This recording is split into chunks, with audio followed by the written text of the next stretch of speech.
நான் எப்பவும் நான் வச்சிருக்கிற ஒரு விஷயம், நம்முடைய அறிவை கொஞ்சம் யூஸ் பண்ணாம இருந்தாலே நல்லது. பல நேரங்கள்ல நம்ம அறிவை என்ன செய்யக்கூடாது, யூஸ் பண்ணக்கூடாது. கர்த்தர் நம்ம கிட்ட கேட்ட ஒரே ஒரு காரியம், தயவு செஞ்சு சும்மா இருங்க. நீங்க எப்பவும் பிரச்சனையை கிரிட்டிக்கல் ஆக்கி விட்டுறீங்கிற ஆண்டவர், நீங்க சும்மா இருங்க, நான் எல்லாத்தையும் பார்த்துக்கிறேன். நம்மால முடியாத ஒரு விஷயம் என்னது, சும்மா இருக்கிறது. எதையாவது குழப்பிக்கிட்டே இருக்கிறது, எதையாவது செய்யறது. ஆண்டவர் எல்லாத்தையும் நேர்த்தியா சார்ட் போட்டு கிராஃப் போட்டு முடிவுக்கு வரைக்கும் உனக்கும் எனக்கும் என்னன்றதுல தெளிவா வச்சுட்டு தான் கர்த்தர் உங்களை என்னையும் கூப்பிட்டார். அவர் இன்னைக்கு நேத்தா கூப்பிட்டாரு, உலக தோற்றம் முதல் உங்களை என்னை அழைச்சி நிர்ணயம் பண்ணி வச்சிருக்கிறார். அப்போ உங்களுக்கு எனக்கும் உள்ளதுல எந்த மாறுபாடும் வரப்போறதே இல்லை. நடுவுல நமக்கு வர அந்த அவிசுவாசம் இருக்குது பாருங்க, நிறைய காரியம் நம்ம போய் சோதிச்சு பார்ப்போம், எப்படி இருக்கு தேசம் பார்ப்போம், கர்த்தர் சொன்னது எப்படி இருக்கு பார்ப்போம். எப்ப உங்களுக்கு அந்த அவிசுவாசம் வருதோ அப்பவே உங்க ஓட்டத்துல பல இடங்கள்ல தடங்கள் வரும், பல இடங்கள்ல உங்களுடைய ஓட்டம் முடிஞ்சு போகும். உனக்கு ஆண்டவர் ஒரு காரியத்தை சொல்லிட்டாருன்னா, சொன்ன ஆண்டவர் ஒரு நாளும் தூங்கவே மாட்டார். கேட்ட நாம கூட தூங்கிடுவோம், தேவன் தூங்கவே மாட்டார். அதை நிறைவேற்றி முடிக்கிற வரைக்கும் கர்த்தர் நம்ம கூடயே தான் இருப்பார். ஒரு காரியத்தை ஆண்டவர் நம்ம கிட்ட சொல்லிடுவார், உனக்கு நான் செய்வேன், தேசத்தை கொடுப்பேன், அல்லது எது வேணா. இப்ப கூட இருக்கும், நிறைய விஷயங்கள் இருக்கும். கர்த்தர் சொல்லிட்டாருன்னா அதை செஞ்சு முடிக்காம விடவே மாட்டார். நடுவில் நம்ம கூட என்ன செய்யக்கூடாது. நான் எப்பவும் ஒரு உதாரணம் சொல்லுவேன், அடிக்கடி ஒரு உதாரணத்துக்கு தான் சொல்றேன். கர்த்தர் வீடு கொடுப்பேன்னு சொல்லிட்டாருன்னு வச்சுக்கோங்க, கர்த்தர் என்ன பண்ணிடுவாரு, வீடு கொடுத்துருவாரு. நான் சொல்றது ஒரு உதாரணத்துக்கு, வீடு கொடுப்பாரான்னு கேட்காதீங்க.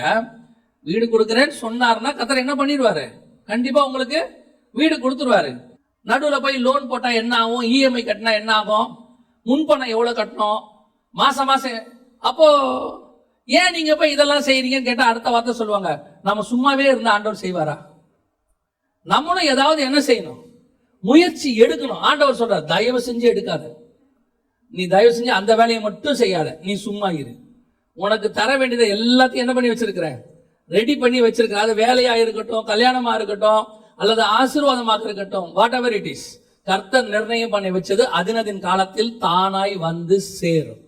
அதுக்கு ஆண்டவர் அது ஒரு டைம் வச்சிருக்கிறாரு. முதலாவது இவங்க பண்ண தப்பு என்ன செய்யறாங்க, நம்ம தேசத்தை என்ன பண்ணுமா, சோதிச்சு பார்க்கணும். போய் நம்ம சோதிச்சு பார்க்கணும், எப்படி இருக்குன்னு பார்க்கலாம், தேசத்தை பார்க்கலாம். இதுல பார்த்ததுனால வந்த விளைவு என்ன, பயந்துட்டான். ஏன், அங்க இருக்கிறவன் எப்படி இருக்கிறான், ராட்சசன் போல இருக்கான், அப்படி இருக்கான். பின்ன கர்த்தர் உனக்கு கொடுக்கிற தேசம் சொன்னது சாதாரண தேசமா? அதாவது ஒரு பெரிய பொக்கிஷம் இருக்குன்னு வச்சுக்கோங்க. நீங்க பாருங்க, அந்த ஏடிஎம் மிஷின் எல்லாம் பணம் கொண்டு போய் போடுறாங்க, மிஷின்ல பணம் வந்து ஃபில் பண்ணுவாங்க. ஃபில் பண்ண கொண்டு போற ஆட்களை பார்த்திருக்கீங்களா, பார்த்திருக்கீங்களா? அந்த ஆள் எப்படி இருப்பாரு, பயங்கரமா ஜெய்ஜாண்டிக்கா கையில துப்பாக்கியோட ஒரு பெரிய வேன்ல, அந்த வேனை சுத்தி என்ன பண்ணிருக்கோம், வேலி மாதிரி அடிச்சு கிரில் எல்லாம் போட்டு, அந்த பணம் நிறைய இருக்கிறதுனால அதுக்கு அவ்வளவு ஒரு பாதுகாப்பு. இப்ப அதுவே பிரதமர் வர்றாருன்னா பாதுகாப்பு எப்படி இருக்கும், இன்னும் கொஞ்சம் ஹை லெவல் பாதுகாப்பு. இப்ப அமெரிக்க ஜனாதிபதி வர்றாருன்னா அது அதை விட ஹை லெவல் பாதுகாப்பு. எதுக்கு சொல்றேன், பெரிய விஷயம் கொஞ்சம் வேல்யூ கூட கூட பாதுகாப்பு எப்படி இருக்கும், கொஞ்சம் அதிகமா தான் இருக்கும். அதுவே நீங்க நம்ம வீட்டு வாசல்ல இருக்கிற வாட்ச்மேன் பார்த்திருக்கீங்களா, பார்த்திருக்கீங்களா? சில வீடுகள் எல்லாம் வாசல்ல போனோம்னா வாட்ச்மேன் படுத்திருப்பாரு, பாவம் போல இருக்கும். திருடனே அவர் அடிக்க மாட்டாரு, ஏன்னா அந்த வீடு அவ்வளவுதான், அவ்வளவுக்கு தான் அந்த மாதிரி ஒரு பாதுகாப்பு. அதுவே கொஞ்சம் பெரிய ஏடிஎம் மிஷின், அதுக்கு பாதுகாப்பு ஜாஸ்தி. இந்திய பிரதமர்னா பாதுகாப்பு ஜாஸ்தி, அமெரிக்க ஜனாதிபதி இன்னும் ஜாஸ்தி. ஏன்னா வேல்யூ கூட கூட பாதுகாப்பு கூடுது. கானான் தேசம் இருக்கிறதுலயே நம்பர் 1 தேசம். அப்ப உள்ள பாதுகாக்கிறவன் தான் பாதுகாக்கிறவன், இவன் வர வரைக்கும் அவன் தான் அதை பாதுகாக்கணும். அந்த தேசத்தை வேற எவனும் எடுக்காதபடி. அதனால அவன் யோசுவா சொல்றான், அவர்களை காத்த நிழல் விலகி போயிடுச்சு. ஏன், இது வரைக்கும் அதை பார்த்துக்கிட்டு இருந்த நம்ம ஆண்டவர் யார வாட்ச்மேனா போட்டா நல்லா பார்த்துமா அந்த தேசத்தை, இவனுங்க வர வரைக்கும் தெரியும். யார் அதை திருடாம கொள்ளாம பாத்துக்கிறதுக்கு ஒரு ராட்சசம் வேணும், ஜெயிண்ட் வேணும். நல்ல ஜெயிண்ட போட்டு வச்சிருக்காரு வாட்ச்மேனா. இவன் போனா அவன் போயிடுவான், இவன் உள்ள போற வரைக்கும் கத்தர் வச்சிருப்பான். இவன் யார போய் பார்த்துட்டான். சில நேரத்துல ஆண்டவர் உள்ள போகாம இருக்கிறதுக்கு சொல்றது காரணம் அதுதான்.